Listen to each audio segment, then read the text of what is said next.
Blaza vipi? Poa, fresh mdogo wangu vipi? Poa. Mimi mwanangu kinoma yani. Leo gani?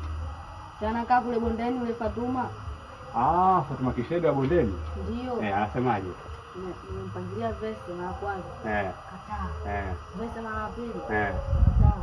Unasema bahati mbaya bahati nzuri. Kuna blaza wangu pale. Ndio ananipesha. Shauri wataka kodi mdogo wangu. Sikiliza.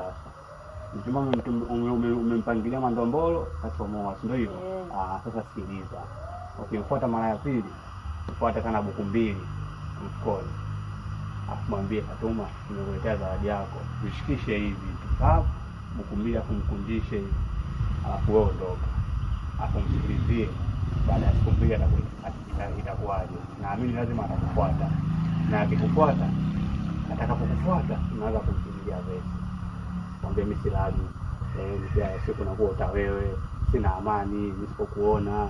Yaani mimi mpaka nikikuona wewe ndio moyo wangu unasuzika. Naweza nikatembea barabarani nikagongwa na magari bila ya kuwa na wewe. Mimi siwezi kuishi bila wewe. Wewe ndio kila kitu katika maisha yangu. Fatuma anakupenda, Fatuma anakupenda, Fatuma nielewe. Fatuma mimi nina mapenzi ya dhati na wewe. Fatuma anakupenda, please nielewe. Lazima atakuelewa mdogo wangu. Niamini mimi. Baridi. Sema nini? Utaenda wewe baadaye nini mchana mimi au hata kesho asubuhi, kesho mchana muda wote. Wewe nenda fikia vesi afu imbisha afu hakika au vipi? Sawa. Pia bwana hapo yenyewe baridi. Hapo yenyewe hamna kitu haribika au si?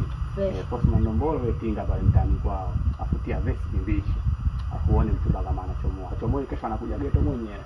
Akija geto mwendo wa moto tu mwanzo mwisho. Wewe post mazingira kesho ingia. Baridi. Afutia kweli vesi. Muimbishe kweli mdogo wangu. Mimi nakuaminia. Nikikupa kodi usifeli. Nakuaminia. Things are why man. Nikikupa kodi usifeli. Nakuaminia. Hizo. Achomoki. Tia vesi kweli imbisha. Imeisha.